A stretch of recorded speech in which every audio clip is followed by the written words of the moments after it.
Bismillah.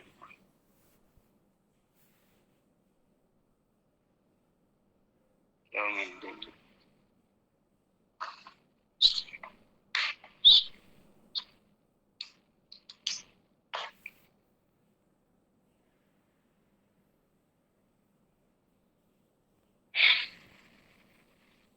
قال المصنف رحمه الله ونفعنا بعلومه في الدارين آمين يا رب العالمين. Ta'alluq kalam adalah kalam berta'alluq ia pada yang wajib, yang mustahil dan yang harus. Dengan ta'alluq dalalah, menunjukkan. Dalalah itu mana ada menunjukkan. Maka ia ta'alluq tanjizil qadim jua, yaitu tunai pada azali. Tanjizi qadim, tunai pada azali. Tanjiz itu tunai. Tunai pada azali. Tuhan berkata pada yang wajib seperti firman-Nya, Anallahu la ilaha illa ana. Akulah Allah. Tiada Tuhan melainkan aku. Itu yang wajib. Tuhan berkata pada yang wajib. Apa makna wajib? Dalam ilmu tauhid, wajib itu wajib ada. Wajib ada. Dan berkata kepada yang mustahil. Seperti firman-Nya menghikayatkan percakapan Nasrani, yaitu Innallaha salisu salasah. Dia berkata percakapan sesuatu yang bersifat mustahil. Innallaha salisu salasah. Sesungguhnya ni dia kata atas lidah orang Kristian, orang Nasrani. Innallaha salisu salasah. Sesungguhnya Allah itu dia ketiga daripada tiga. Yang ketiga daripada tiga. Orang-orang Kristian kata Tuhan, ada Tuhan ada Ruhul Kudus, ada Allah. Jadi tiga ni semua dalam satu. Satu ni sebenarnya dalam tiga. Satu ni dalam tiga, tiga dalam satu. Itu pegangan dia, Bob.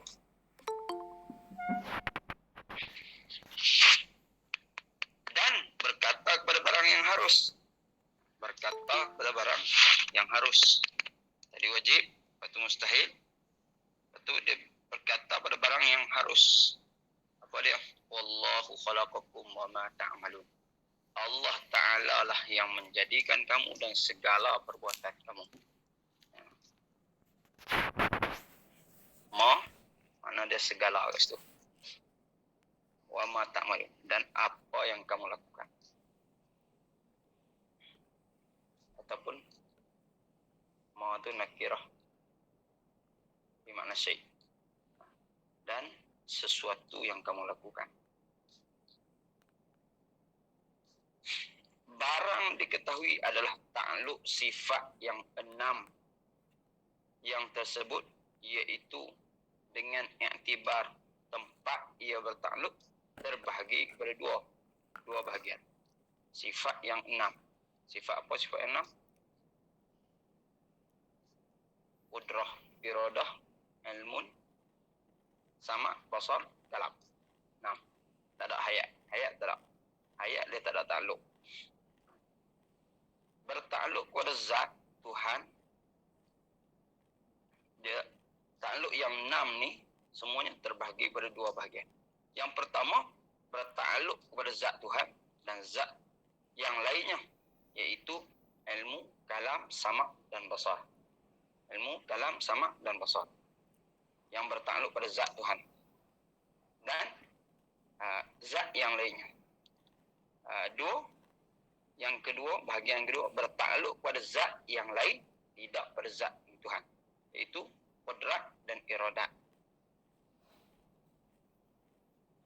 Kemudian sifat 20 dengan nisbah bagi ta'alluq itu 4 bahagian. Sifat 20 kata nisbah kepada ta'alluq ni dia terbahagi pada 4 bab. Yang pertama, tadi 6 sifat. 6 sifat ni kalau dinisbahkan kepada ta'aluk, dia ada 2 bahagian. Satu, bertakluk kepada zat Tuhan dan zat yang lainnya.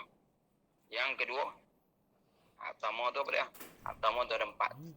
Ilmu, kalam, sama', basar. Dan yang kedua, kudrah dengan iradah, dia bertakluk kepada zat yang lain, tidak pada zat Tuhan, iaitu kudrah dan iradah. Tiada bertakluk. Kemudian sifat 20 pula, nisbah bagi takluk ni dia buat rumusan. Nisbah bagi takluk itu 4 bahagian. Tiada bertakluk dengan sesuatu, iaitu sifat nafsiyah dan sifat salbiyah. Sifat nafsiyah yang amrun i'tibari, kan? Sifat nafsiyah wujud. Salbiyah yang 7. Idam, baqa', mukhalafatul lil hawadis, qiyamuhu bi nafsi, wahdaniyah, qudrah, wahdaniyah sampai wahdaniyah. Kan? Wujud, idam, baqa', mukhalafatul lil hawadis, qiyamuhu bi nafsi, wahdaniyah. 5 lah. 5 bukan 7. Lepas tu ma'nawiyah. Kira yang ada takluk ni sifat ma'ani sahaja. Yang ada takluk sifat ma'ani saja. Jadi 20 sifat yang tak ada takluk langsung. Tidak bertakluk ada apa? Tiada takluk. 1 campur 5, 6 campur 7, 13. Dan sifat hayat, kerana sifat-sifat itu tidak menuntut perkara yang lebih dari berdiri zat. Dan dalam sifat ma'ani ada satu sifat, iaitu sifat hayat yang tidak bertakluk. Jadi semua 14 sifat yang tidak bertakluk. Sifat yang bertakluk hanya ada 6 sifat saja. Yang kedua, bertakluk pada mungkin juga, iaitu kudrat dan iradat. Bertakluk kepada mungkinat ataupun jaizat, itu sifat apa? Iradat dengan kudrat. Yang ketiga, bertakluk kepada segala mawjudat juga, iaitu sama' dan basar. Sama' dan basar, dia bertakluk pada segala mawjudat. Segala mawjudat. Allah dengar segala suara, dan dia dengar segala cahaya, dan dia dengar segala benda. Allah melihat segala benda dan melihat segala suara. Ya, sebab semua mawjudat, mawjudat. Dan yang ketiga, bertakluk kepada segala yang mawjud juga, iaitu sama' basar. Dan yang keempat, bertakluk kepada yang wajib, mustahil, dan yang harus, iaitu sifat ilmu dan kalam. Ilmu dan kalam, dia bertakluk pada al-wajibat, wal-mustahilat, wal-jaizat. Kalau kudrat dengan iradat, dia bertakluk dengan mungkinat ataupun jaizat. Sama' dan basar dengan mawjudat. Adapun sifat ilmu dan kalam, dia bertakluk pada wajibat, wal mustahilat, wal jaizat. Itu rumusan lebih lah. Maka nyatalah yang terlebih umum sifat takluk ialah ilmu dan kalam.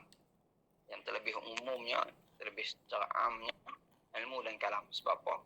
Dia bertakluk dengan al-wajibat, wal jaizat, atau mungkinat, wal mustahilat. Ilmu dan kalam, dan yang terlebih khas, iaitu kudrat dan iradat. Yang terlebih khas, iaitu kudrat dan iradat. Sebab apa? Dia bertakluk kepada mungkinat sahaja. Dan yang antara umum dan khusus, ada tengah-tengah, takluk sifat sama' dan basar. Sebab apa? Dia bertakluk dengan mawjudat.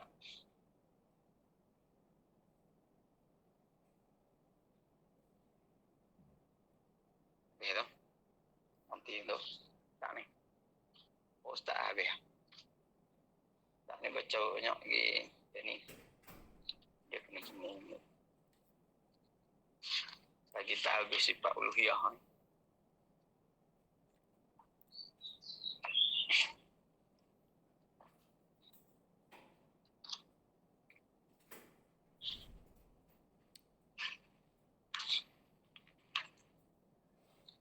Sembahyang mayat. Baca dah ni. Mana? Bab zakat. Makna zakat. Perkataan zakat ini asalnya daripada bahasa Arab, sudah jadi bahasa Melayu. Atau dimelayukan, maknanya pada lughah subur, berkat. Lughatan, az-zakah lughatan an-nama wal barakah. Subur, berkat, banyak kebajikan dan suci. Ada beberapa makna. Kat sini dia main 4 makna. Yang pertama subur. Yang kedua berkat. Berkat ni apa dia?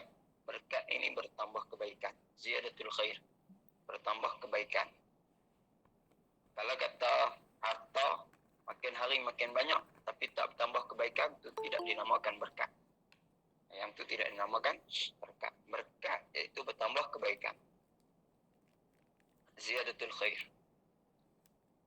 Bertambahnya harta tanpa bertambah kebaikan, maka itu tidak dinamakan berkat.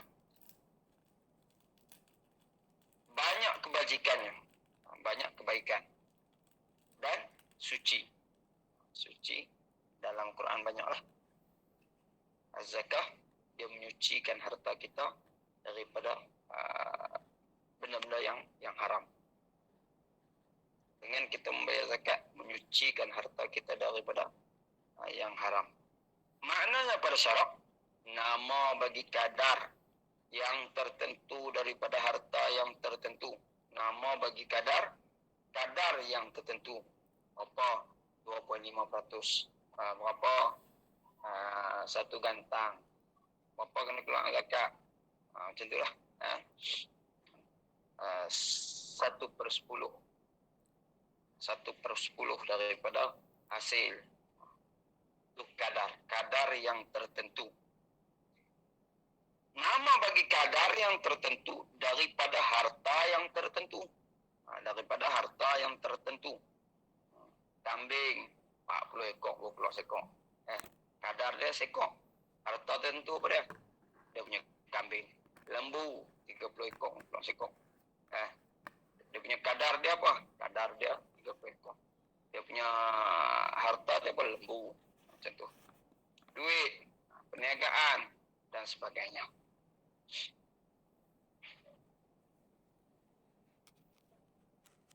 Yang wajib diberikan kepada orang yang tertentu. Wajib diberikan kepada orang yang tertentu. Maknanya apa? Bagi kepada orang miskin. Bukan orang kaya. Bagi kepada fakir. Bukan orang kaya. Bagi kepada asnaf dan sebagainya. Akan diceritakan pada masa akan datang. Jadi makna zakat apa? Kadar yang tertentu. Kadar yang tertentu. Ataupun nama bagi kadar yang tertentu daripada harta yang tertentu dan diagihkan, diberikan kepada orang yang tertentu. Sebab kadar yang tertentu itu dinamakan dengan zakat kerana harta jadi bertambah dengan berkat dikeluarkan dia dan dengan doa orang yang menerimanya. Dengan doa orang yang menerimanya. Ini dalam kitab-kitab sang. Dia memang cetak sebab apa jadi bertambah berkat. Bila orang keluar zakat, dia akan bertambah lagi. Sebab doa daripada orang yang terima. Orang yang terima zakat. Ataupun orang yang terima sesuatu sedekah kita bagi.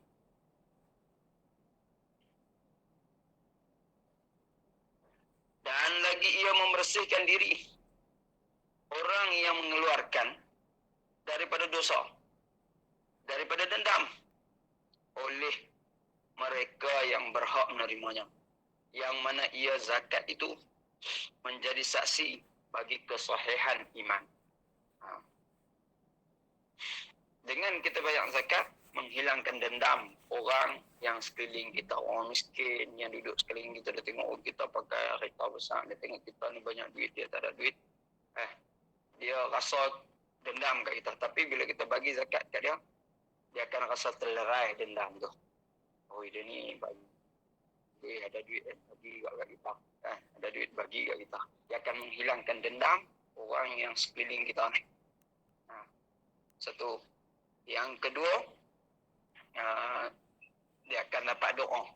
Tadi kita kata tadi lah, dia akan mendapat doa daripada orang yang dia bagi. Dan yang ketiganya, yang mana ia zakat itu menjadi saksi kepada kesahihan imannya. Orang yang iman dia tak mantap, dia tak sanggup nak keluarkan walaupun 2.5% daripada harta dia. Bila harta dia banyak, juta-juta, 2% tu, 2.5% tu, kena keluar kita kata ratus-ratus ribu. Kalau sejuta, 25% daripada sejuta apa? 25% daripada 100, RM2. RM2 daripada 1,000. 250,000. Apa? 250,000. 250,000. Dia nak keluar 250,000, dia fikir, beli rumah sebiji boleh. Dia fikir, nak keluar 250,000. Dia dah fikir rasa, rasa dia ada was-was dah lah hati dia. Rugi. Nak bagi gitu kan. Sebab apa? Sebab dia tak nampak akhirat. Sebab apa? Sebab dia tak ada iman, percaya kepada Allah SWT. Dia tak percaya. Dengan dia membayar 250,000 tu. 1,25,000 ya Rasul. 25,000.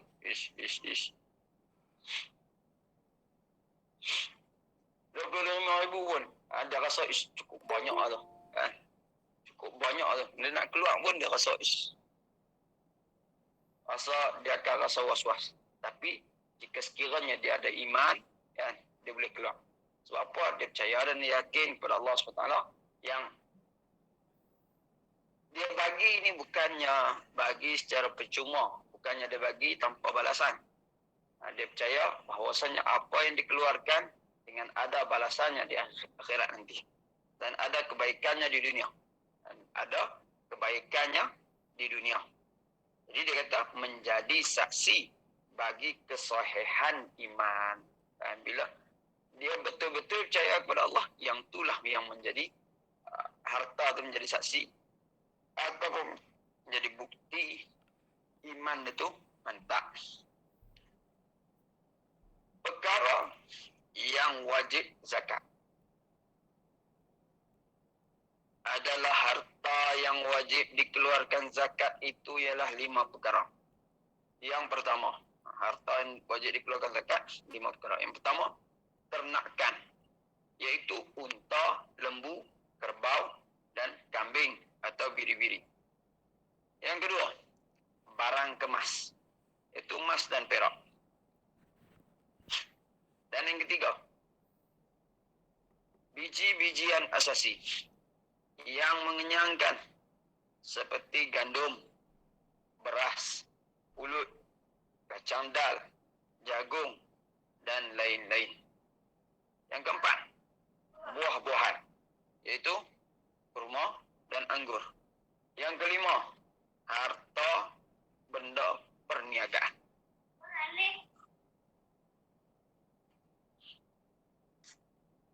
Yang masuk yang pertama, zakat penternakan, zakat ternakan.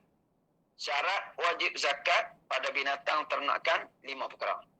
Syarat wajib zakat pada binatang ternakan 5 perkara. Bukan syarat wajib zakat pada binatang tu, maksud binatang tu yang ada syarat dah. Tak. Orang hak belah tu. Yang pertama Islam. Kalau dia kata syarat wajib zakat pada binatang tu Islam. Tak. Binatang Islam. Apa tu merdeka? Binatang tu merdeka. Nisab. Tak. Syarat wajib zakat pada binatang.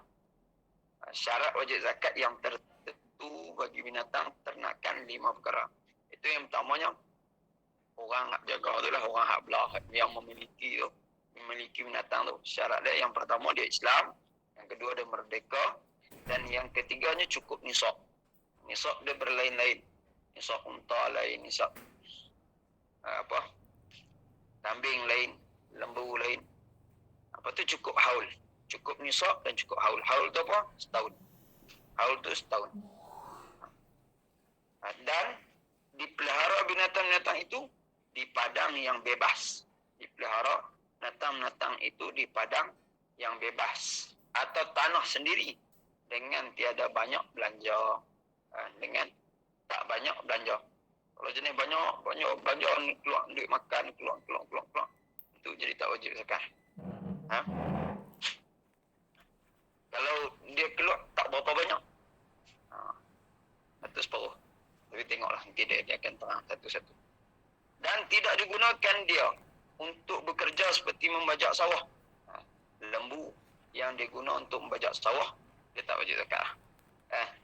Bajak sawah ataupun diguna untuk dia sebagai alat. Sebagai alat kegunaan. Atau mengangkat barang dan seumpamanya. Nisab itu maknanya cukup bilangan. Kata nisab tu apa dia? Cukup bilangan yang tertentu yang ditentukan oleh syarak.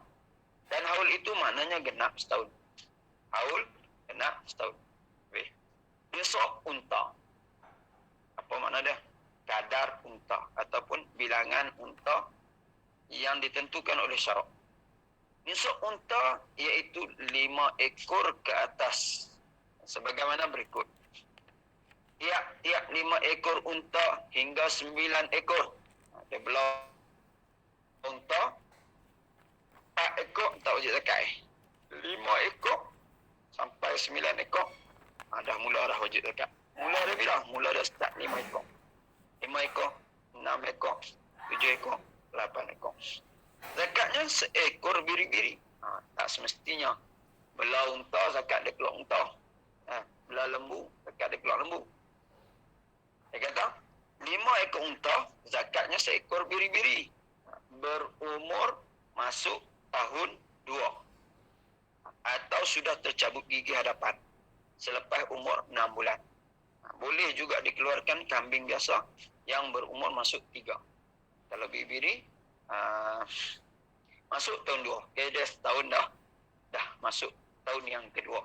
Ataupun dia dah tukar gigi selepas 6 bulan. Lepas 6 bulan. Biri-biri ni dia cepat lagi lah. Kalau nak buat korban ke apa kan, dia lebih cepat. Berbanding kambing biasa. Kambing biasa 2 tahun masuk tahun yang ketiga. Itu yang pertama. Itu yang pertama. 5 sampai 9 kena keluar seekor biri-biri. Ataupun kambing biasa. Biri-biri itu lepas syarat dia kalau dah tukar gigi lepas 6 bulan. Ataupun masuk tahun yang kedua. Masuk tahun yang kedua. Dia dah lepas setahun masuk tahun yang kedua. Ataupun kalau kambing biasa, boleh juga kambing biasa. 2 tahun masuk tahun yang ketiga. Tiap 10 ekor hingga 14 ekor kena 2 ekor biri-biri atau 2 ekor kambing yang tersebut. Sama tadi. Umur macam tadi juga. Tiap 15 ekor hingga 19 ekor kena 3 ekor biri-biri atau 3 ekor kambing yang tersebut. Tiap 20 ekor hingga 24 ekor kena 4 ekor biri-biri atau 4 ekor kambing tersebut. Tiap 25 ekor hingga 35 ekor kena seekor anak unta yang dinamakan dengan bintu makhat. Bintu makhat ni tak payah duk carilah dalam biografi ulama agak ada orang kat Beirut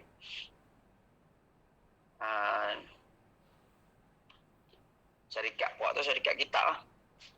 Dia ambil kitab, dia cari pentahkik kitab hak tulis bawah tu. Kadang-kadang dia ambil pentahkik tu, pentahkik budak-budak dia ambil. Depa tujuan depa meniaga Tak kira ambil kitab besar-besar tu, pentakik dia. Lepas ambil budak-budak. Umur 12 tahun, nak tingkatan 1, tak reti poin. Bila ambil tu, dia baca-baca, jumpa bintu Makhad. Dia pun pulun pergi cari. Cari dalam kitab-kitab terjemah atau kitab biografi. Kan, siapa bintu Makhad ni? Siapa dia? Bintu Makhad ni. Anak perempuan kepada Makhad. Dia cari lah kali dia tulis apa? La ajidu.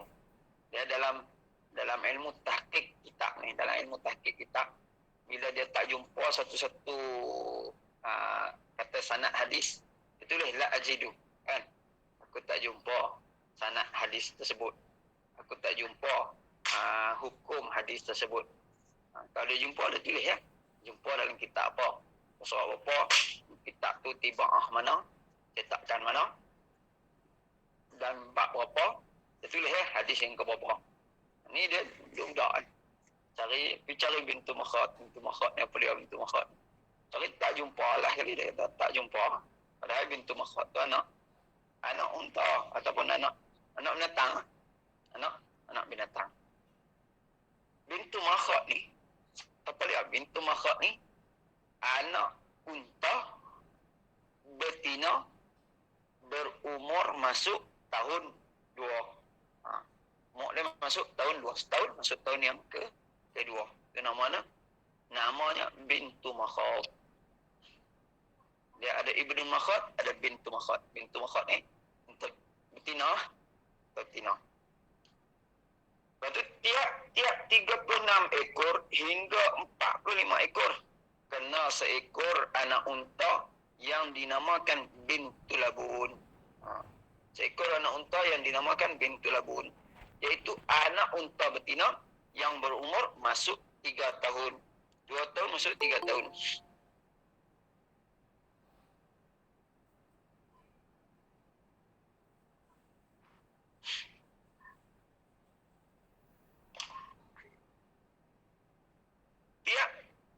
Tiap 46 ekor hingga 60 ekor unta kena seekor anak unta yang dinamakan hiqqah. Hiqqah. Iaitu anak unta betina yang berumur masuk tahun 4. 3 tahun masuk tahun yang keempat. Dia mula-mula kita tengok. Daripada 10 sampai 24. Beza dia setiap selang satu tu 5 ekor. Beza dia setiap selang satu 5 ekor. Lepas tu daripada 25 sampai ke 45, beza dia 10 ekor. 25 sampai 35. Lepas tu 36 sampai 45. Lepas tu 15 ekor lah. Lepas tu saya kira beza 30 ekor. Lepas tu 40 ekor. Lepas tu 50 ekor. Lepas tu begitulah seterusnya. Tiap 61 ekor hingga 75 ekor. 61 sampai 75. Kena seekor anak unta betina yang dinamakan jiz'ah. Iaitu anak unta betina yang berumur masuk tahun 5. Salah ni. Baliklah ni. Masuk tahun 5. 4 tahun masuk tahun ke-5. Tiap 76 ekor hingga 90 ekor kena 2 ekor bintu labun. Mula masuk 2 ekor. Tapi bintu labun. Bintu labun berapa tahun? Masuk tahun yang ketiga. Masuk tahun yang ketiga. Itu 2 tahun masuk tahun yang ketiga. Tiap 91 ekor hingga 120 ekor kenalah 2 hiqqah. 2 hiqqah. Hiqqah ni masuk tahun yang keempat. 3 tahun masuk tahun yang keempat. Manakala sampai sebanyak 121 ekor kena 3 ekor bintu labun. 3 ekor bintu labun masuk tahun yang ketiga. 2 tahun masuk tahun yang ketiga. Kemudian seberapa yang lebih daripada itu, tiap 40 ekor kena kena seekor binti labun. Baru itu setiap 40 ekor tambah lagi 40 ekor keluar lagi satu binti labun. Tiap 40 ekor tambah lagi binti labun. Dan tiap 50 ekor kena satu hektoh. Tiap-tiap 50 ekor tambah 50 ekor keluar satu hektoh. Hektoh ni apa? Unta yang dah 4 tahun. Unta yang masuk tahun keempat. 3 tahun masuk tahun keempat. Dan kalau mempunyai sampai 140 ekor, kena 2 ekor hektoh. 140 ekor, kena 2 ekor hektoh. Hektoh masuk tahun keempat. Dan seekor bintu labun. 2. 3 ekor lagi lah. 2 ekor hektoh, seekor bintu labun. Demikianlah dikiaskan seterusnya pada yang lebih daripada itu. Nisab unta, nisab lembu dan kerbau. Barang siapa ada berternak lembu dan kerbau, wajib atasnya berzakat bagaimana berikut. Sebagaimana berikut. Tiap-tiap 30 ekor hingga 39 ekor wajib kena seekor anak lembu yang dinamakan tabi'. 30 ekor. Start dia lembu, mula start 30 ekor. Unta start dia 5 ekor. Lembu 30 ekor. Sampai 39 dia kata wajib keluar tabi'. Tabi' tu apa? Anak lembu jantan. Anak lembu jantan masuk tahun 2. Masuk tahun yang kedua. Kira setahun lah. Setahun masuk tahun yang kedua. Dan kalau dikeluarkan dengan tabi'ah, yang betina pun boleh juga. Ikut tabi'ah. Tabi'ah tu setahun masuk tahun yang kedua. Kalau keluar yang betina pun boleh juga. Tiap 40 ekor. Ini dia tambah pula 10. Tiap 40 ekor hingga 59 ekor kena seekor anak lembu yang dinamakan musinnah, iaitu anak lembu betina berumur masuk tahun 2 tahun masuk tahun yang ketiga. Sekiranya dikeluarkan dengan 2 tabi' pun boleh dan memadai. Tadi musinnah tu dia keluar seekor anak lembu betina yang berumur masuk tahun ketiga. Sekiranya dikeluarkan dengan 2 tabi'. Kalau anak lembu yang kecil lagi, yang masuk tahun kedua, setahun lah umur dah. Setahun keluar 2 ekor, itu pun boleh juga. Sekiranya dikeluarkan dengan 2 tabi' pun boleh dan memadai. Bolehlah dikiaskan di atas. Bolehlah dikiaskan di atas ini pada bilangan yang lebih daripada itu. Yakni, tiap 30 ekor kena seekor tabi'. 30 ekor tambah lagi 30 ekor kena tabi'. Dan tiap-tiap 40 ekor kena seekor musinnah. Sebagai contoh, iaitu tiap 60 ekor hingga 69 ekor kena 2 ekor tabi'. Tiap 70 ekor hingga 79 ekor kena seekor tabi' dan seekor musinnah. Seperti lembu juga sama pada ternakan kerbau. Kerbau sama dengan lembu. Sama saiz dia, sama dia punya ni kan. Spesies. Habis. Tu nisab lembu.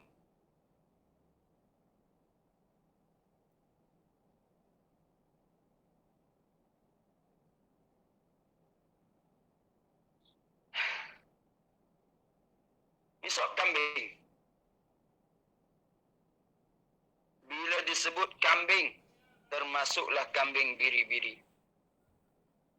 Orang Arab sebut kibas.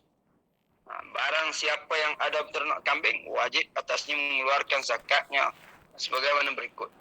Kambing ni dia ada banyak jenis. kira semua jenis kambing lah. Semua jenis kambing. Kambing ke, kibah ke, mais ke, dalam Arab banyak. Mais, dha'n, khuruf, apa lagi? Semua jenis-jenis dia. Semua jenis-jenis dia. Kambing gurun ke, kambing bibiri ke. Kalau Arab tu ada khuruf. Khuruf tu dia macam kambing bibiri. Tapi hak ekor dia tu lemak. Ekor dia lemak. Dua ketui. Jalan tu macam nampak. Punggung dia golek-golek. Khuruf tu dia besar lagi daripada kambing biasa. Dia macam bibiri lah. Bila barang siapa yang ada ternak kambing wajib atasnya mengeluarkan zakatnya sebagaimana berikut. Tiap 40 ekor hingga 120 ekor wajib kena seekor biri-biri. Berumur masuk tahun kedua. Atau seekor kambing biasa berumur masuk tahun ketiga. Biri-biri dia cepat lagi. Masuk tahun yang pertama. Ataupun macam tadi lah dia kata. Lepas 6 bulan dah tukar gigi lah. Untuk biri-biri. Kambing biasa masuk tahun yang ketiga. Iaitu 2 tahun. Lepas 2 tahun baru boleh. Itu juga kalau nak buat korban ke apa-apa.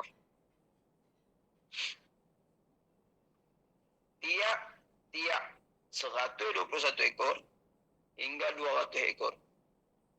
Kena 2 ekor biri-biri berumur masuk tahun kedua. Atau 2 kambing biasa berumur masuk tahun ketiga. Tiap 200 ekor hingga 399. Ini dia punya beza dia Allah. 199 ekor. Tadi 80. Kena 3 ekor biri-biri berumur masuk tahun kedua atau kambing biasa yang tersebut. Lepas itu tiap 400 ekor kena 4 ekor biri-biri atau kambing. Itu 400. Lepas itu tiap 400 ekor kena 4 ekor biri-biri atau kambing biasa yang tersebut. Lepas itu pula tiap tambahan 100 ekor kena seekor biri-biri atau kambing biasa yang tersebut. Adapun jika dipelihara binatang ternakan ini dengan makanannya yang diangkut dan diberi atau dibeli pada kebanyakan masa dalam setahun, tidak wajib kena zakat. Sebab dia dah kita guna duit tu banyak. Guna duit tu banyak untuk bagi makan, maka dia kata tak wajib zakat. Yang wajib zakat lain jenis pelihara kat padang dia tak keluar modal banyak. Makan rumput-rumput mana ada. Atau dipelihara unta, lembu dan kerbau untuk mengangkut barang. Ataupun dia guna tu semua lembu-lembu unta semua untuk angkut barang. Atau menarik bajak sebagainya. Tidaklah wajib zakat padanya. Dia termasuk macam kenderaan, alat jentera. Maka tak wajib zakat. Adapun orang yang memelihara binatang ternakan secara berkongsi, hukumnya sama macam orang yang memelihara seorang diri cuma. Syaratnya, syarat kalau berkongsi samalah dengan hukum memelihara seorang diri. Dia berkongsi, dia tak kira kongsi. Dia pasti belah 40 ekor kambing. Dia tak kira 40, seorang 20. Dia tak guna zakat. Tak. Dia kira sama macam satu. Kira satu, kira ada cukup 40, kena keluar zakat. Kambing, kena keluar lah zakat. Tapi ada syarat-syarat dia. Syarat dia satu tempat tidur. Satu tempat tidur. Bukan tuan kambing tu tidur satu bilik. Tak. Kambing tu tidur satu kandang. Kambing tu tidur satu tempat. Satu kandang, pisah-pisah bilik tak apa. Satu tempat tidur. Satu tempat peliharaan. Satu tempat makan. Satu tempat minum. Semua satu tempat. Sama orang yang mengembalakan. Orang hak mengembala tu pun sama. Orang hak jaga. Orang tu juga. Sama bapa jantan. Jantan dia pun hak tu juga. Sama tempat pemerah susu. Sama tempat gambar asing-asing. Bila ada cara yang demikian, wajib zakatnya sama macam dipunyai oleh seorang. Oleh orang seorang jua. Misalnya seperti dua orang berkongsi memelihara 80 ekor kambing. Untuk tiap-tiap seorang 40 ekor. Pada masalah ini, kedua-duanya mendapat keringanan. Kerana zakatnya hanya seekor kambing sahaja. Kedua-dua dapat keringanan, dia kata, seekor kambing sahaja. Terkadang-kadang membawa kepada keberatan. Seperti keduanya berkongsi sebanyak 40 ekor kambing untuk tiap-tiap seorang 20 ekor. Maka zakatnya kena seekor kambing juga. 40, dia kata 40 ekor. Seorang 20 ekor. Dia kata kena zakat seekor juga. Terkadang ringan pada seorang. Dia kadang-kadang jadi berat. Kadang-kadang jadi ringan. Terkadang-kadang membawa kepada keberatan. Dia berat bila cukup 40 ekor, kena keluar. Padahal dia ni baru belah 20 ekor. Dia ni baru belah 20 ekor kan. Kalau ikut kita pecahkan, dia jadi berat, kena keluar agak sekor. Dan share. Keluar juga sekor. Kadang-kadang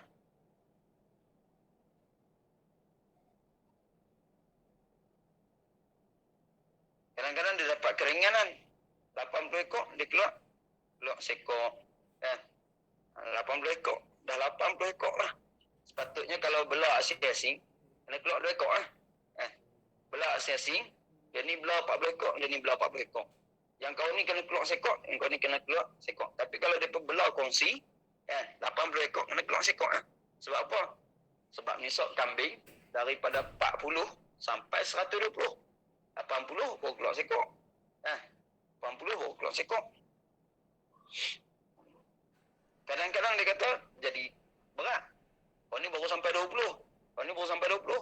Kena juga keluar. Macam tu. Maka zakatnya kena seekor kambing jua.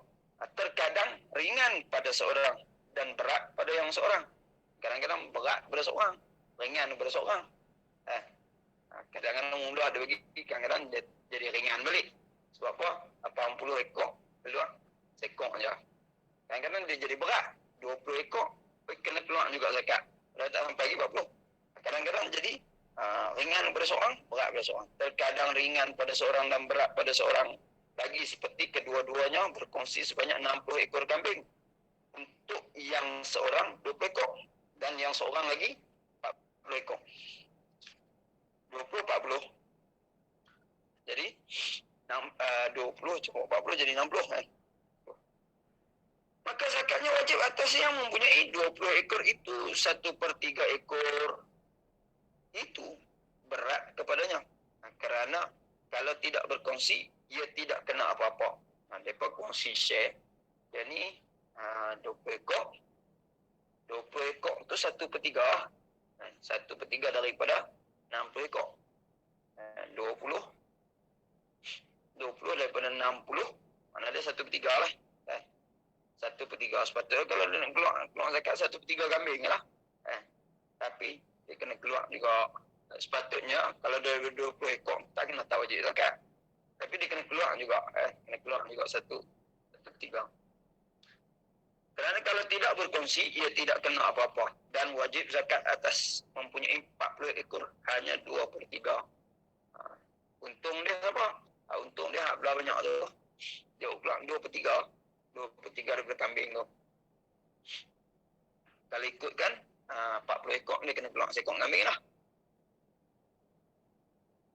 2/3 sahaja. Iaitu ringan pada dirinya. Kerana kalau tidak berkongsi, nescaya ia kena sekor. Terkadang-kadang tidak ringan dan tidak berat. Sama sahaja pada keduanya. Seperti kedua-duanya mempunyai 200 ekor kambing. Sama banyak. Maka wajib zakat 2 ekor kambing tiap-tiap seorang kena sekor. 200 tiap seorang kena sekor. Itu macam biasa tu.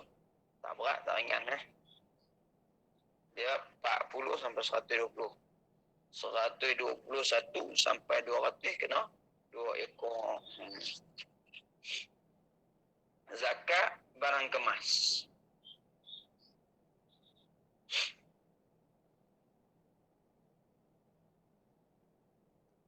Syarat wajib zakat pada emas dan perak itu Islam merdeka sampai nisab dan haul.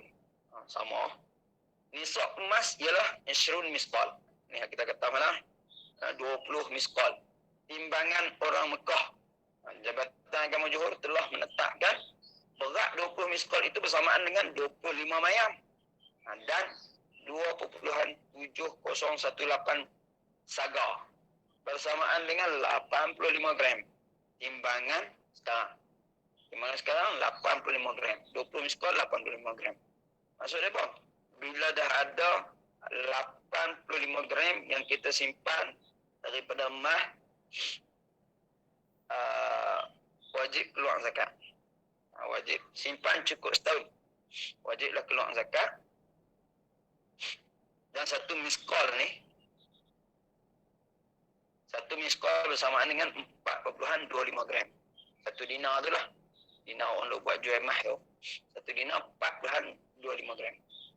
Barang siapa yang ada memiliki dan menyimpan emas yang bukan untuk pakai atau perhiasan perempuan yang munasabah seberat banyak itu atau lebih selama setahun, wajiblah atasnya mengeluarkan zakat sebanyak rubuk usyur. Ni rasa orang silap faham. Rubuk usyur. Apa makna rubuk usyur? 1/4 daripada 1/10. 1/4 daripada 1/10. Cuba kita kira balik. Satu rubuk tu 1/4. Usyur tu 1/10. Kita kira balik 1/4 daripada 1/10, kita akan dapat 2.5%. Kita akan dapat 2.5%. Ataupun 1/40. Kita tolak bahagi semua dia balik 2.5%. 2.5% tu daripada beratnya dikopakkan ataupun dipotong sebanyak itu atau nilai harga pasaran semasa. Daripada 1/4, 2.5% ni daripada mana? Daripada harta hak kita ada tu. Daripada 85 gram emas. Kalau duit, kita kira daripada tu juga lah. Daripada jumlah banyak tu. Daripada jumlah banyak tu. Kita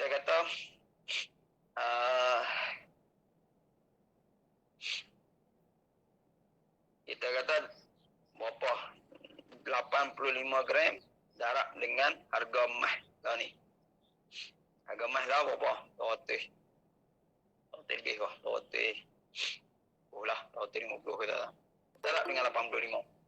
Darab dengan 85, kita katalah dapat dalam lebih kurang 20,000.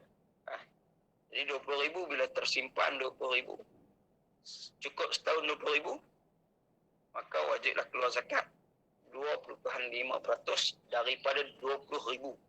Bukan daripada 10. Bukan daripada 10%. 25 daripada 10. Itu ada hak main WhatsApp daripada 10 lah. Atau rasa dia silap faham rubuk usyur tu. Rubuk usyur tu dia silap faham. Nampak macam tu. Tak tahu main daripada jabatan-jabatan. Dia faham guna tak tahu. Main dalam WhatsApp. Kira rubuk usyur. Rubuk usyur dia kira 1/4 daripada 1/10 tu. Dia kira dia faham daripada 10 tu.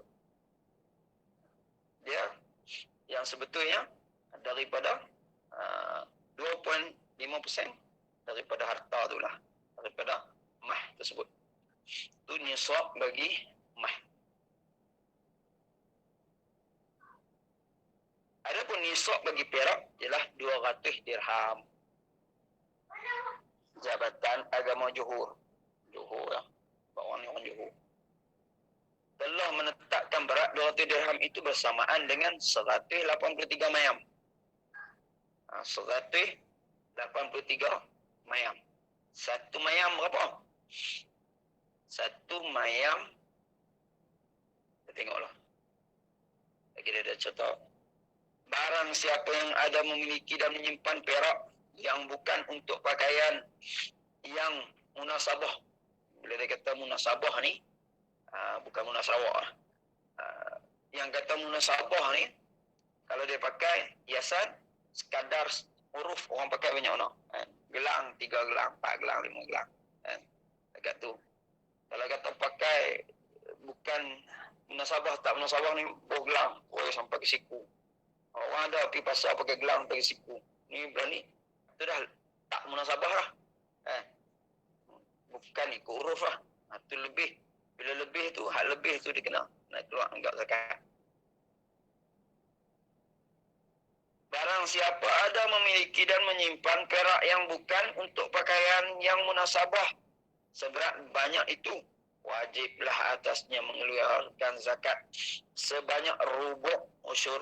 Samalah rubu' usyur 2,5%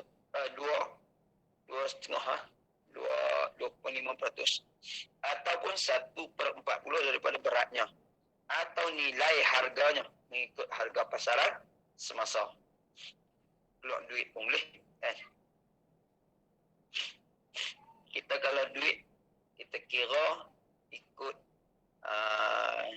nisab perak, memang masa dalam berapa ribu, 3,000 dah kena wajib keluar zakat kalau simpan. Kalau ikut mah, dia jauh beza. Jauh beza perak dengan mah. Dulu mungkin tak jauh beza, tapi lah dah jauh beza dah. Mas sudah meninggalkan perak. Dalam perkara wang ringgit atau wang kertas, nisabnya mengikut nilai harga emas yang tersebut. Harga emas 85 gram. Pada ni dia cerita. Pada satu, tadi dia tak cerita lagi mayam tadi kan. Satu mayam 3.4 gram. Satu mayam 3.4 gram. Kira 183 mayam. 200 dirham ni. 200 dirham bersamaan dengan 183 mayam. Jadi 183 mayam ni berapa gram? 622.2 gram. Bila ada perak tersimpan cukup setahun, berapa gram? 622 gram. 622.2 gram. Cukup setahun, maka wajiblah zakat. 2.5%. Kalau emas tadi 85 gram. Kalau perak 622.2 gram.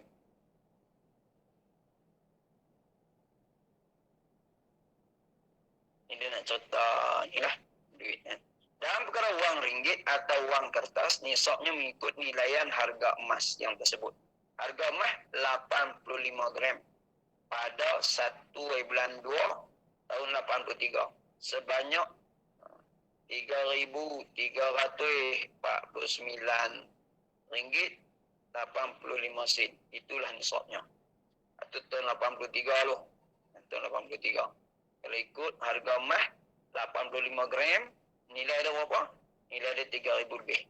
Maka yang itulah nisabnya. Duit tersimpan dalam bank 3,349 ringgit 85 sen selama setahun, maka wajiblah dia keluar zakat. Itu tahun 83. Tahun lah, kiralah 85 gram darab dengan harga emas semasa. Harga emas semasa. Tiada wajib zakat pada barang-barang kemas yang harus dan yang memang diperbuat untuk pakaian atau perhiasan orang-orang perempuan. Dia duk pakai tu, tak wajib. Wajib zakat ni ada simpan. Tetapi jika dibinasakan, dileburkan sampai tidak dinamakan pakaian, lagi, apabila cukup haulnya wajib kena zakat. Dia duk pakai tu kata lebih daripada 85 gram. Lebih daripada 85 gram. 100 gram lah. Belah kanan sikit gelang, belah kiri sikit gelang, kaki rantai, tengkuk rantai. Dia pakai tu kata lebih. Lebih itu pun tak apa lagi. Sekadar biasa lah. Lepas tu dia lebukan. Lebukan cukup setahun. Lebu dia tak jadi dah perhiasan. Cukup setahun dia wajib keluar zakat. Demikian jua jika patah atau pecah, disimpan dengan kosak hendak simpan, tak hendak pakai lagi, wajib kena zakat. Tetapi kalau ada kosak hendak pakai balik apabila telah diperbaiki, tiadalah kena zakat sekalipun lalu beberapa haul. Kalau dia simpan kerana dia kata nanti nak perbaik, sampai pipi kedai mah nanti nak perbaik balik. Datuk simpan-simpan PKP lepas tahun. Lepas tahun pun dia tak wajib zakat. Walaupun yang disimpan tu lebih daripada 85 gram. Atas ni apa? Atas ni dia nak perbaik. PKP kedai tak buka. PKP kedai mah tak buka. PKP bila tak buka tau. Zakat biji-bijian dan buah-buahan. Tak habis dia kat mana ni? Mungkin tu. Data dia habis ke 8 ke sana. Zakat biji-bijian dan buah-buahan. Sambung semalam. Malam baca tak dah habis. Habis data lah.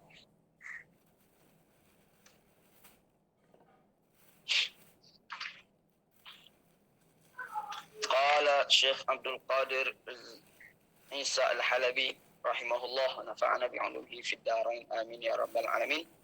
Dia menakalkan kepada kita kata-kata Syekh ataupun Imam Ghazali rahimahullah, Abu Hamid Al-Ghazali rahimahullah.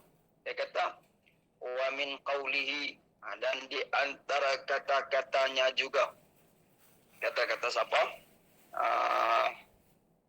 Imam Al-Ghazali rahimahullah. Mana dia?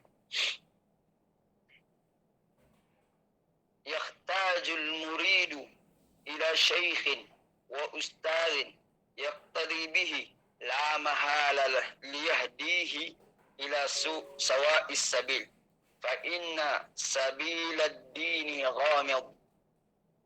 Fa inna sabilad dini ghamid. Murid dia perlukan kepada guru, kepada syekh, kepada ustaz untuk dia ikut.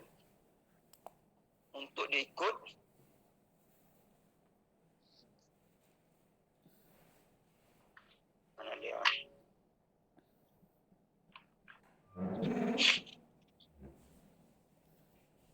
Untuk diikut la mahala liyahdihi ila sawa'is sabil. Tak ada jalan lain untuk dia mendapat hidayah, jalan yang lurus. Jalan yang lurus, melainkan dia mesti kena ikut. Kena ikut tu. Yang dia kena ikut tu, kalau kita silap pilih orang, kita akan tersalah. Kita akan tersesat. Jadi dia kena cari guru yang mursyid, cari orang yang soleh untuk dia ikut jalan yang lurus. Fa inna sabilad dini ghamid. Sesungguhnya jalan dalam agama ini ghamid. Dia gelap. Dia berliku-liku.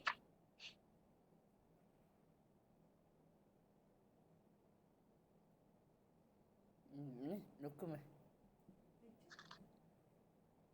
Ini apa? Ahad. وسبل الشيطان كثيرة ظاهرة فمن لم يكن له شيخ يهديه قاده الشيطان إلى طرقه لا محالة. Sesungguhnya jalan syaitan itu banyak yang terzahir.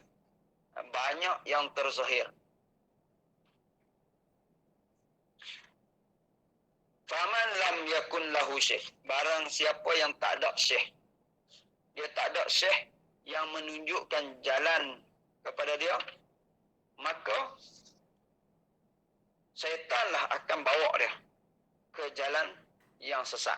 Syaitanlah akan bawa dia ke jalan yang tak betul. Faman salaka subula al-bawadi al-muhlikah bighairi hafir faqad khatara binafsihi wa ahlakaha. Barang siapa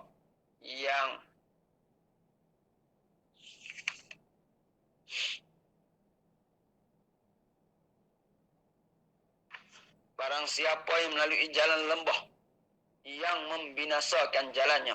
Sesiapa yang melalui jalan lembah yang membinasakan tanpa berwaspada, sesungguhnya dia membahayakan dirinya sendiri dan membinasakan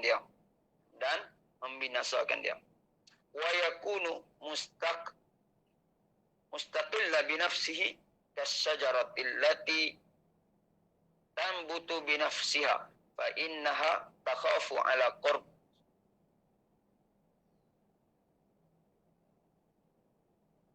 Wa in baqiyat muddatu wa awraqat lam tusmir fa mu'tasamul murid syaykhuhu falyatamassak.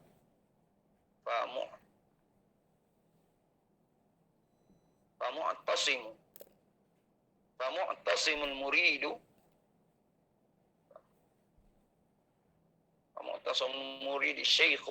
syaykhuhu falyatamassak bihi. Dia akan duduk bersendirian umpama pokok. Dia kata wa yakunu mustaqil bi nafsihi. Dia akan duduk bersendirian seperti pokok. Ya, orang tak ada syekh. Bahaya tak ada syekh. Seperti pokok yang tumbuh sendiri tanpa ditanam, yang sekejap sahaja akan kering dan layu. Sekali pun mampu hidup buat seketika dan berdaun, dia tidak akan mengeluarkan buah. Oleh itu tempat bergantung murid ialah syekhnya.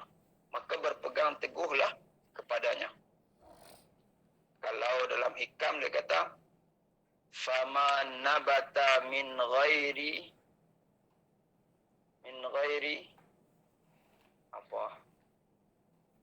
lam yutimmu nitajuhu. Fama nabata min ghairi dafn lam yutimmu nitajuhu. Pokok yang mana yang tumbuh tanpa ditanam, lam yutimmu nitajuhu, maka dia tidak akan sempurna natijah dia ataupun hasilnya. Dia keluar pokok, kata kita lempak je lah, lempak biji, tak tanam elok, tak jaga elok, dia mungkin dia boleh hidup, mungkin dia hidup sat, lepas tu dia mati. Sebab apa? Sebab satu mungkin tak ada bajar lah, ataupun pokok-pokok lain banyak lagi, rumput-rumput lain tumbuh keliling banyak lagi, dia tak boleh nak hidup. Tentu. Ataupun kalau tumbuh pun, kalau dia hidup pun, akak dia tak kuat, dia duduk atas, akak dia tak kuat. Angin main kuat, dia terbalik. Dan dia tak kuat. Tidak seperti pokok yang ditanam, yang dijaga secara rapi. Pokok yang dijaga secara rapi oleh Tuhan dia, iaitu guru mursyid dia akan kukuh. Guru mursyid dia akan kukuh. Tak sama dengan pokok yang tumbuh sendiri. Tak sama dengan pokok yang tumbuh sendiri.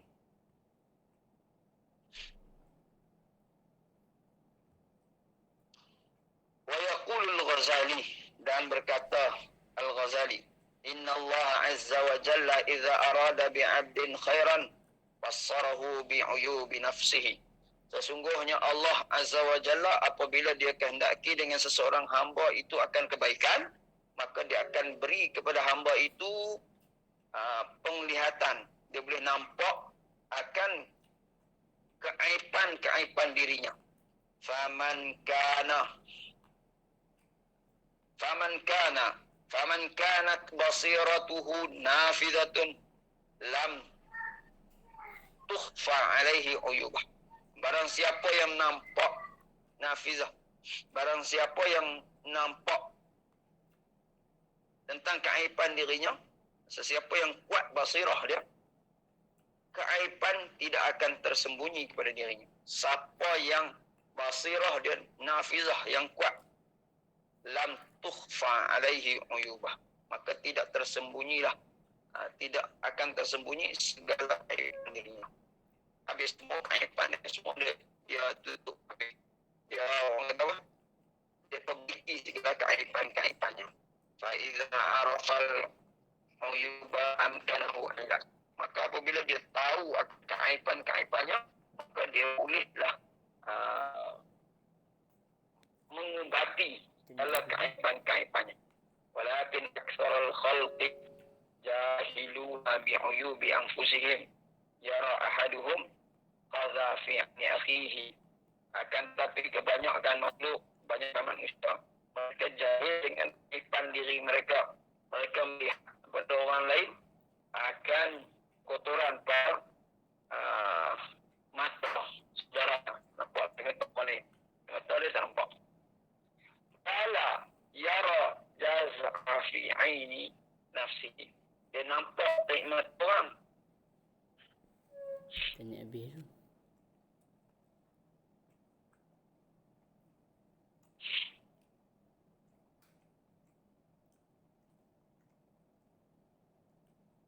Baik.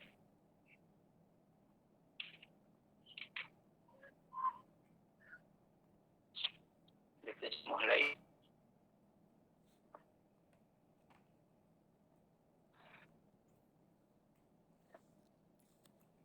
Faman arada an ya'rifa 'uyuba nafsihi falahu arba'atun. Orang yang apa? Dekat mata orang dan nampak mata orang. Nampak mata orang. Tapi benda yang ada dia benda hak kosong ada kat dia walaupun besar dia tak nampak.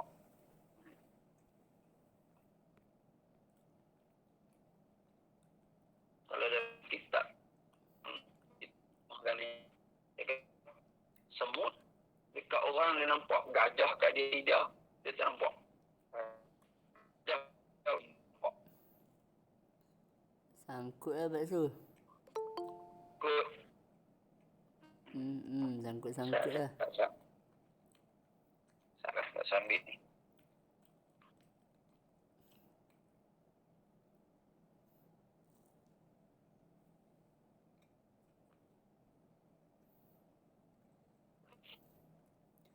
Salah tu. Buka sumbangan ke macam mana? Buka sumbangan kat Bani Ahmad je. Bumi. Bakso malu. Bumi lah. Tak apa bakso tu kat semua orang. PM4 lah. Nak bagi pun nombor akaun tak tak? Nombor akaun bakso tak tak? Tak bakso tak tak.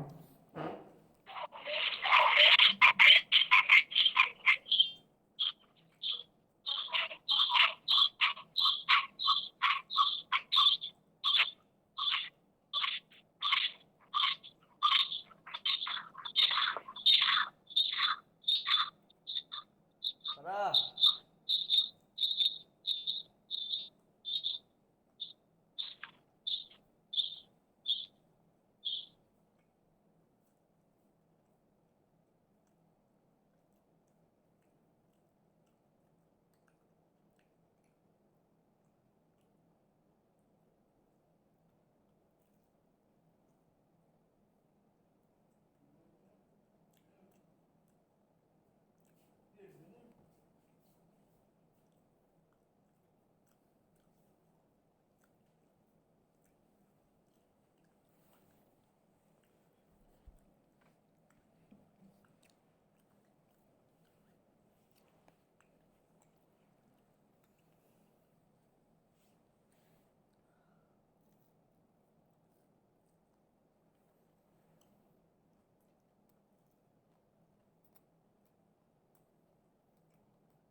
dah ay record. ya'rifa uyuba nafsihi Dah record masuk. falahu arba'atut turuq. Barang siapa yang hendak mengetahui akan keaiban dirinya, maka baginya 4 jalan. Yang pertama, okey, dengar. Gemar hit dia. Gemar. Hmm. Gemar sebab ada pun nak suruh.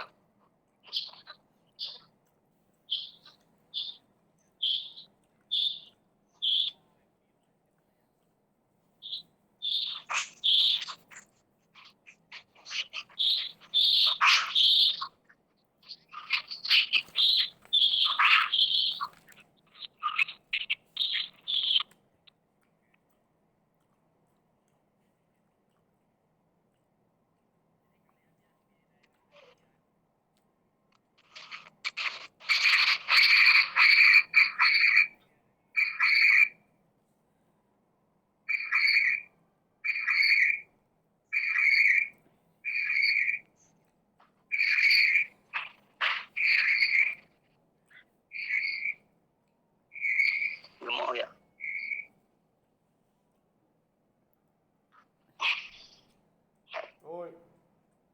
Tak gemar eh. Okey. Okey. Ha? Okey dah.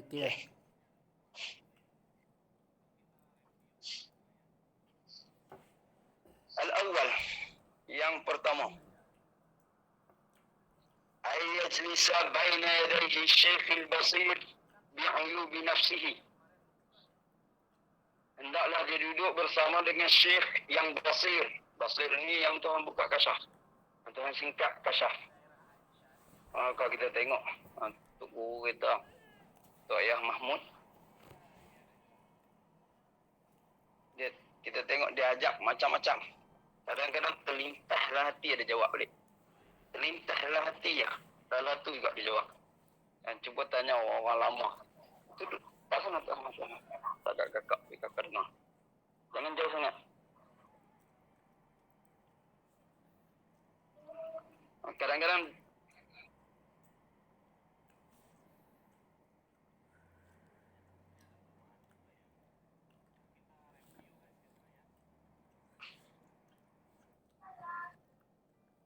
Kadang-kadang apabila kita tanya duduk dengan orang lama-lama yang dia bercerita, dia jawab lala tu juga atas soalan yang berada dalam hati. Soalan hak ada dalam hati.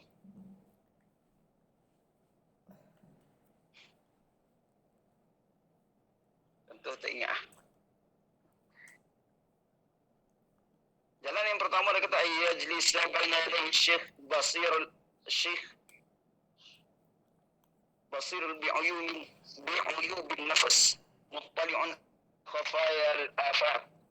Dia yang nampak akan perkara-perkara yang merosakkan, yang tersembunyi. Wa yahkumuhu fi nafsihi wa yattabi' isyaratuhu fi mujahadatihi. Dan diikut dia menghakim, hakim terhadap diri murid. Guru tu yang menghakimi diri murid tu. Guru yang memerintah dalam murid. Murid ikut dah. Murid ikut sahaja. Dan wa yattabi' isyaratuhu fi mujahadatihi.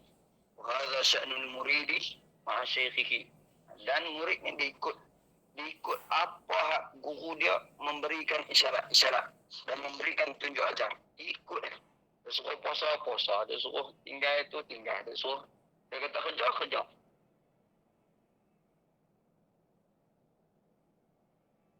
Jangan duk. Jam untuk kerja. Dia kata sedekah bagi semua orang sedekah. Kadang-kadang dia tengok orang dia nak bagi tingkat. Ada satu nampaklah Kuala Sing. Ada seorang ni, dia rajin doa azan dekat Pekanjeniang. Masuk waktu, dia azan kat pasar. Tengah pasar tu, masuk waktu dia azan. Azan tu dia ajak orang suruh semayang. Kat pasar tu, tengah pasar.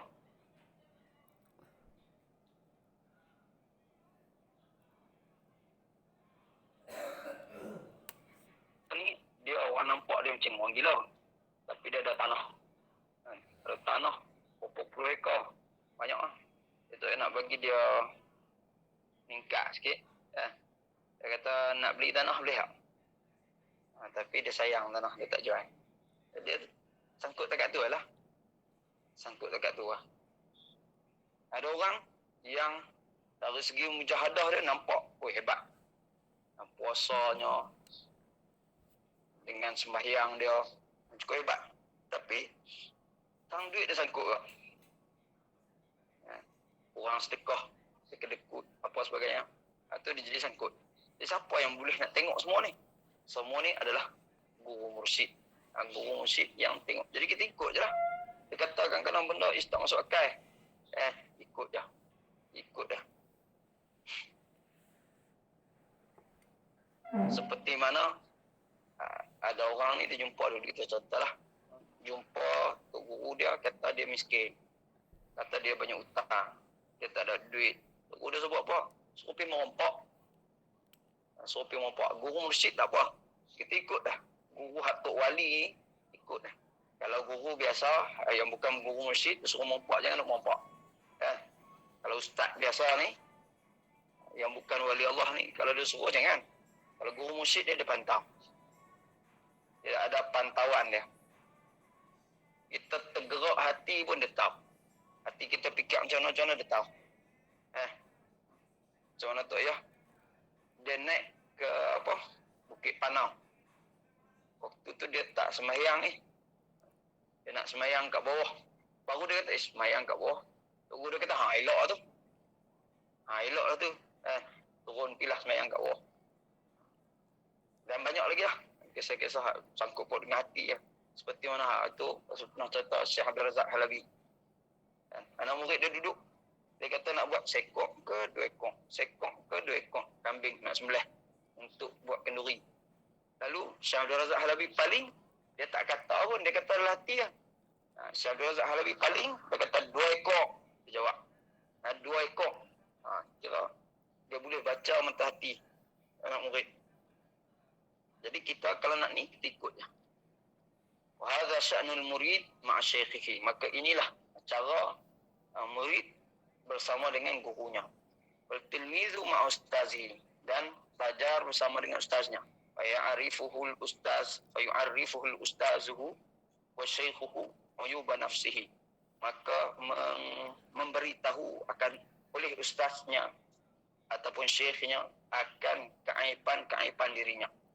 Wa yu'arrifuhu tariqa ilajiha. Dan dia mengajarkan kepadanya jalan untuk nak memperbaiki ataupun nak mengubat daripada segala keaiban-keaibannya. Lepas tu dia masuk pula dia umai Al-Amir Abdul Qadir Al-Jazairi. Al-Amir Abdul Qadir Al-Jazairi. Ini salah seorang wali Allah jugalah. Orang yang hebat lah. Tu dia umai hak ni. Mula-mula dia umai kata-kata ulama. Ulama, fuqaha, orang kata apa? Penulis kitab. Inilah penulis kitab Imam Bajuri, Imam Abi Hamzah, orang biasa. Lepas tu dia umai di kalangan para arifin. Bagi pengarang kitab dia ni orang-orang arif, orang wali Allah. Antaranya siapa dia umai? Imam Ghazali. Kan orang hebat. Imam Ghazali. Lepas tu siapa lagi? Ni hak mula Imam Ghazali. Lepas tu dia umai pula Amir Abdul Qadir Al-Jazairi. Amir ni siapa dia? Raja. Tapi dia ni raja yang alim. Dia bukan raja ni, dia sebenarnya ketua dalam peperangan lawan Perancis di Algeria. Nama dia Abdul Qadir Al-Jazairi ataupun Abdul Qadir bin Muhyiddin Al-Jazairi. Dia lahir di qaryah yang nama Qaitanah, dekat dengan satu bandar muaskar bil gharbil Jazair, di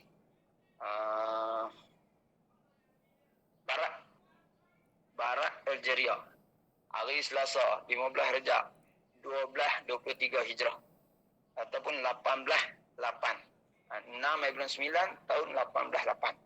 Ni Amir Abdul Qadir Al-Jazairi ni. Wa siyasi wa askari wa mujahid urifa bimuharabatihi للاحتلال الفرنسي للجزائر. قاد مقاومة شعبية ل15 عاما.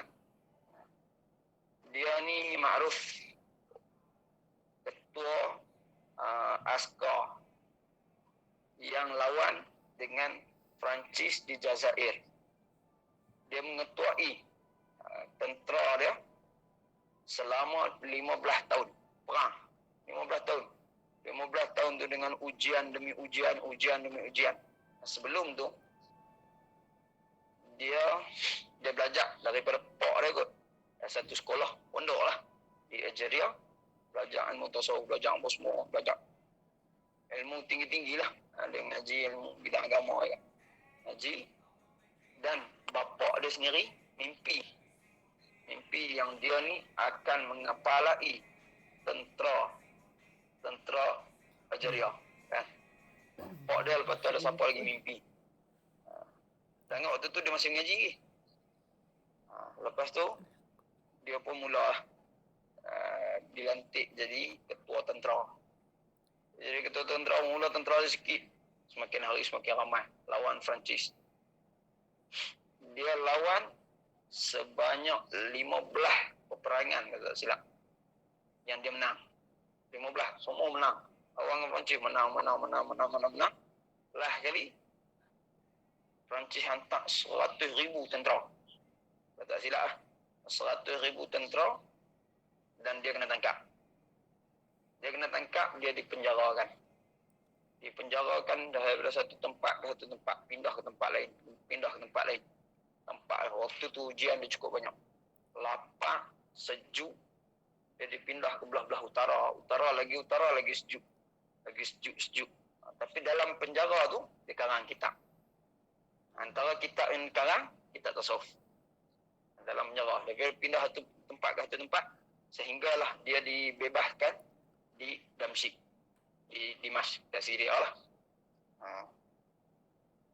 Dan dia meninggal di Damsyik. Meninggal tahun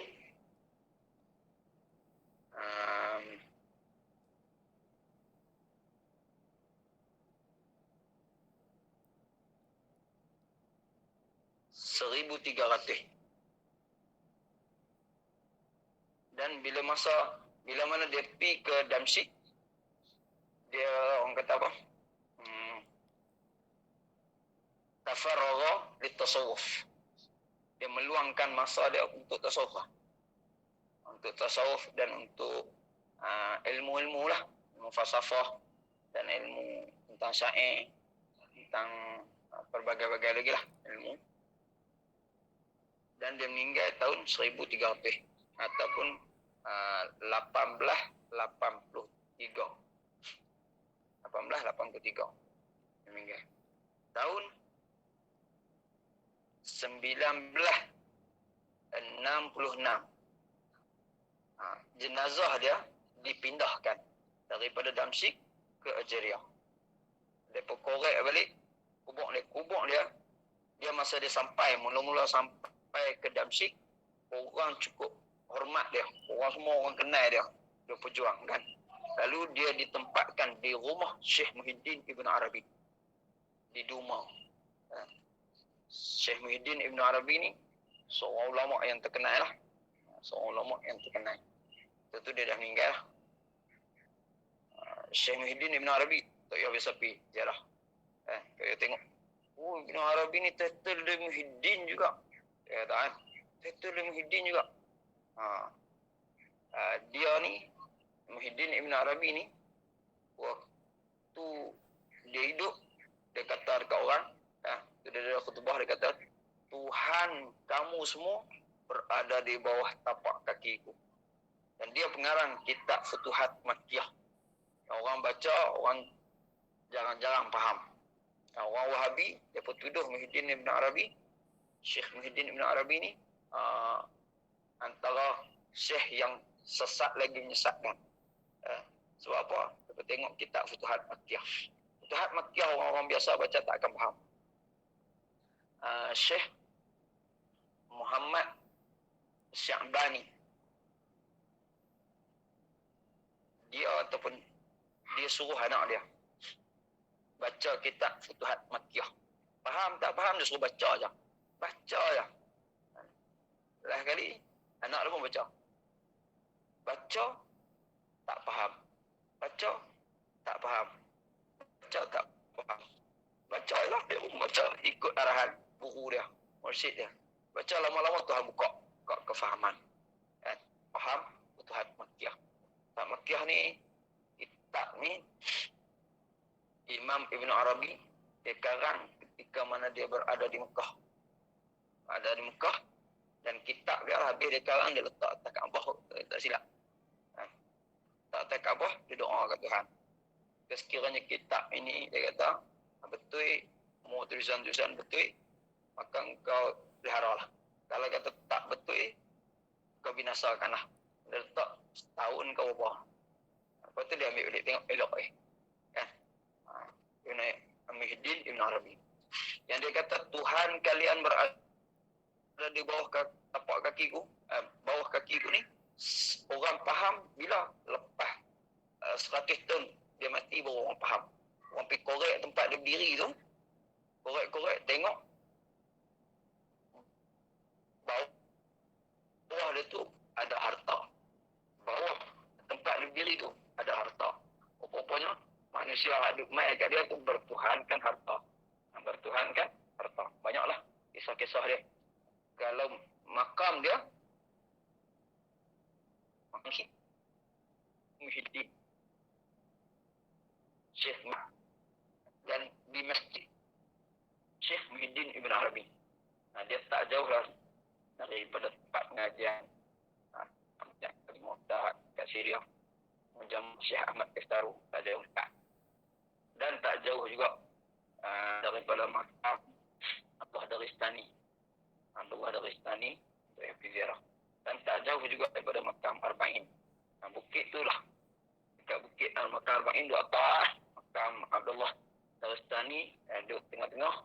Lepas tu Syekh Muhyiddin ni duduk di kaki bukit. Duduk di kaki bukit. Dan kaki belah sana, ya Allah. Banyak makam-makam awliya ni banyak. Cukup banyak. Rasa tak? Yang ada di Hum saja. Tak termasuk yang ada di Syam. Di Hum sahaja ada 10,000 orang sahabat. Makam mereka. Antaranya Khalid Al-Walid. Sangkut dah. Sangkut tu rasa dia suruh berhenti tu. Wah, kita berhenti